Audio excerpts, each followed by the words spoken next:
For me, golf is not just a game, it's my life. Every day I immerse myself into the journey, falling down and rising again. I'm on a mission to reach the top of this sport, and I know this journey takes unwavering dedication and focus. But it's about hitting one shot at a time, playing one hole at a time, living one day at a time. This is my life.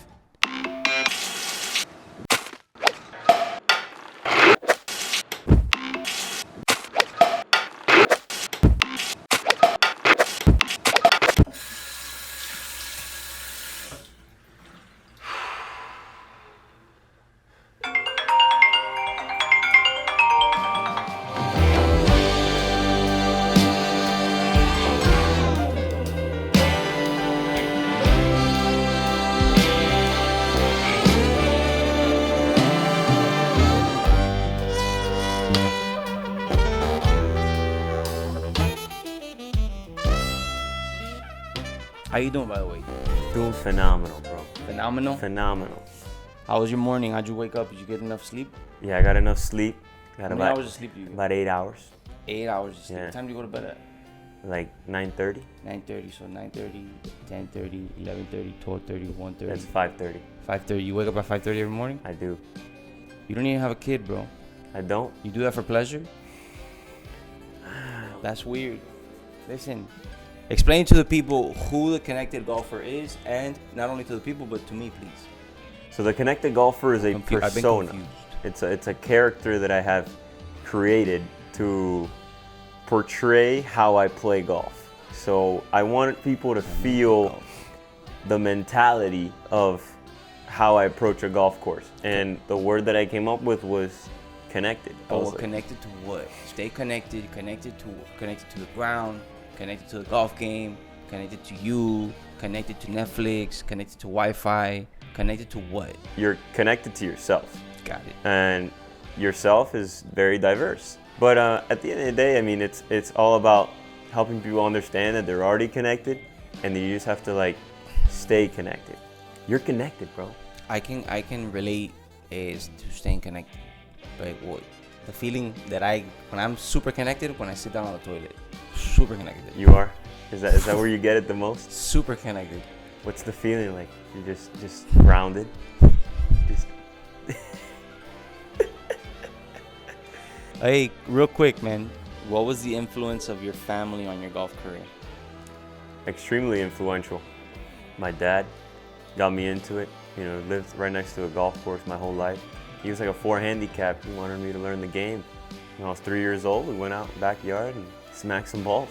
My mom was very, she was more on the sidelines, just being a mom and helping me grow as a person outside of golf.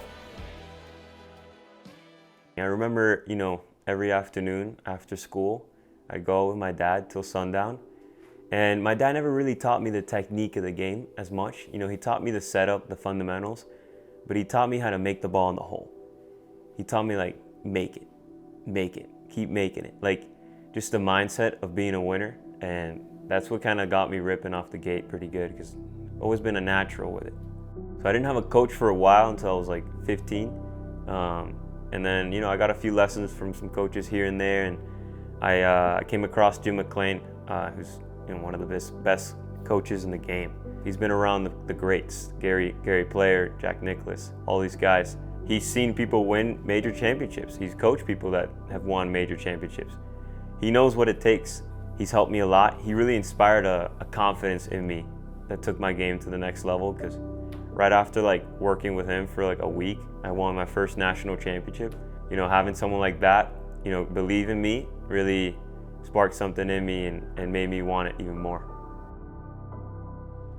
I never saw it as a sacrifice. Now I do, but before it was a no-brainer. It was like if I didn't play golf today, I didn't live a day.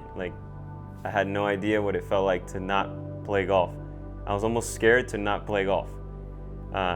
I was worried, it was like something really bad must have happened today if I didn't play golf.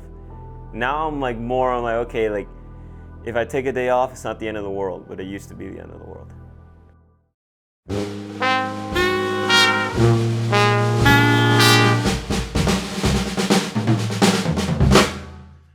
guy drove the ball over here past the green. He said, oh, I went a little bit past the green. He drove the ball. Mira.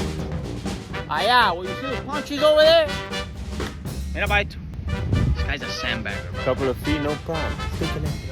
I'm gonna hit you with some real questions. What do you think of my golf swing? Give it a 6.8. I mean, it's not bad. I think you definitely got a high rating. I'm a pretty straightforward rater. You got a good move, but we've been talking about it. That little low left finish. Okay. We can work on that. And No, that's fine. 6.8 you gave me. I'll take constructive criticism from that. I'll take it from there. Hey, listen. What exactly is el cepillito? What is that? El It's a cepillito brush. is it's brushing the grass with the club. Red, what do you think? We got a lot of slope here. Let me see the grass. I don't know, Leo. We don't have a lot of grass to work with here, man. No, man, not a lot of grass to work with here. No problem, bro. Cepillito. Cepillito. Here. Cepillito. You know, when I say the cepillito, I transform. And I'm like, I know the sensation of what a great golf shot is. Cepillito. I actually might need that one. Yeah, I told you. Simo pago. Oh, because you like. I get it, because it's like un cepillito. Bring out the putter. Got you, man. Thank you, bro. I got your putter right now. Go over there. Don't worry about it. Oh, it's cepillito. I like that one, man. I like that one a lot. What's the diet for you consist of? You vegan? No, I'm not vegan. I eat meat. But yeah, I eat meat. Yeah, we're connected. Right. But it's relatively healthy. You know, I don't eat processed foods or anything. Nice. Yeah, just a lot of eggs, a lot of salmon, a lot of huevos. Well, you know, we can get a little chicken farm out here. Yeah, bro, I'd love that. Would you like a chicken farm? Yeah. I like a chicken farm. Sponsored by you. I've always wondered about Chicken farm, you know that, sponsored right? by Mr. Red. Producers back here, chicken farms. You guys should look into them, okay? Hey, real quick, man. How hard do you work day in and day out? I would say hard work is a combination of the time that you put in and the output that you get from that time. So I used to, believe it was just putting in the hours, being out there for a certain amount of time every day. Now I've changed my approach and I've really focused on being strategic with my time out on the golf course, because at the end of the day, I want to do this for a living.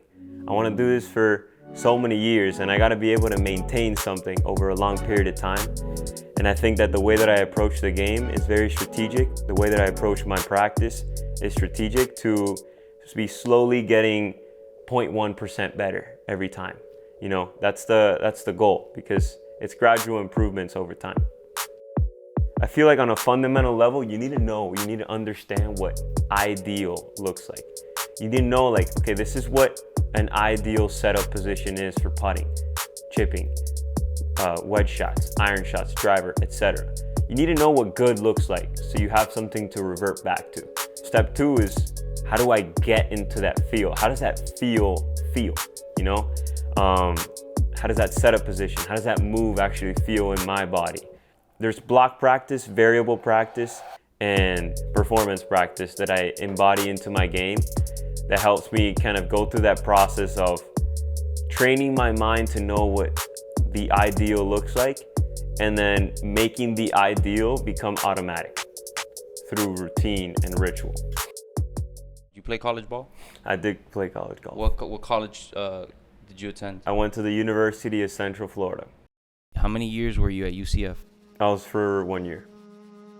My expectations were very high. I mean, I went to the school, I visited it before, and I felt like it was awesome. The place was sick, it was huge. When I got there my freshman year, I was in a dorm by myself for the entire semester, and we didn't have any tournaments because everything was canceled during COVID. And honestly, my game struggled a lot. My confidence was shook. I was struggling to break 80 in college. It was bad. Like, it was nowhere near like anything that was close to what my game has ever been. And I remember I got like the yips when I was playing like college golf, like around the greens. Like, I couldn't like hit a chip shot. It was very, I would say, traumatizing. And I remember like going through this experience because I was working a lot on myself and I was trying to like mentally approach it better and better each day. And it was tough. I never really saw any success at all. I made the decision to leave because, my coach and I didn't really have the best relationship, and I decided to, take the bigger picture and gain perspective on like what did I want to do with my life. And I felt like it was just greater than being where I was. I just wanted to be somewhere else in a different environment because I felt like I was making a lot of transformation there and changing, and I needed to just reset back home.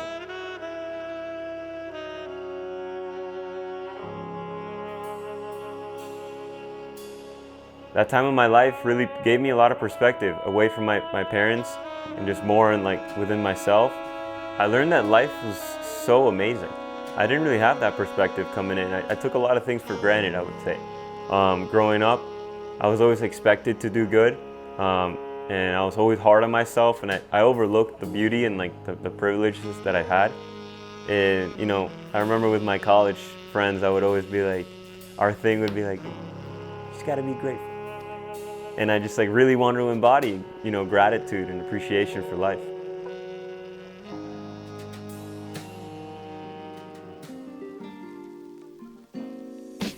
So after college, I just started playing a tour in the Dominican Republic. I mean, I talked to Jim McLean, and he kind of advised me just to turn pro.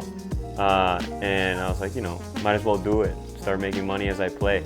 So I actually got into social media because I was looking for a sponsor to play pro golf. Oh, yeah, look, let me show you how it's done in Miami, big dog. We drive in style, and we hit drivers off El Piso.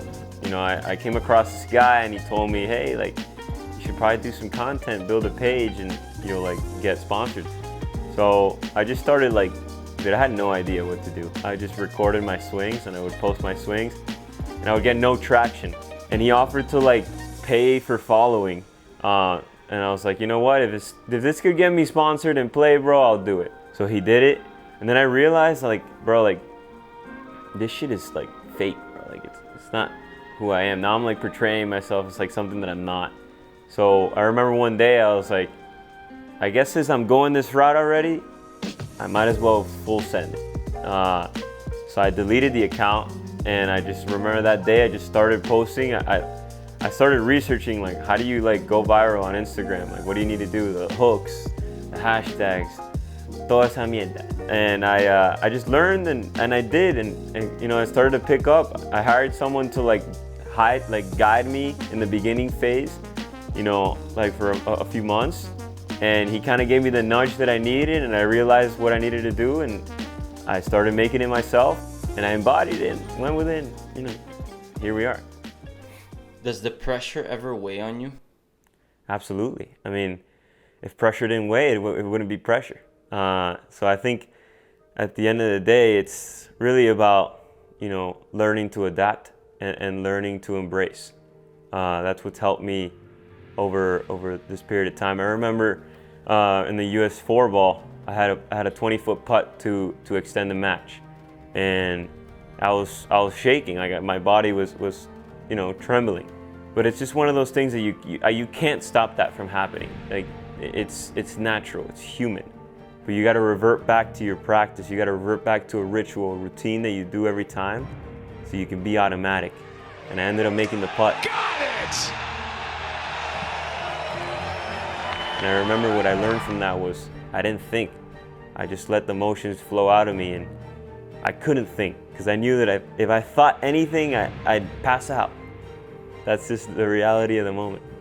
And what's your goal with golf aside from going pro? Is there anything else you want to do with golf? Yeah, so along with continuing to pursue pro golf, I'm on a mission to grow the game, bro.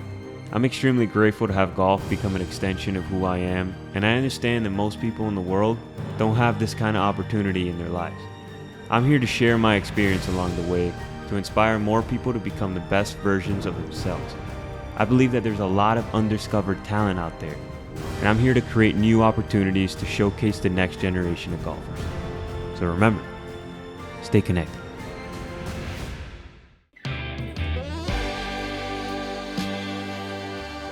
Are your parents proud of you? I hope so. I'm proud of you. I'm proud of you. Anybody that walks into this room is proud of whoever these trophies are for. Whatever they're for, that person's talented. That's what I take from you. But you know what? We gotta go get that I gotta next go play golf. I gotta go caddy. That's what I'm wearing. Let's go get that next dub.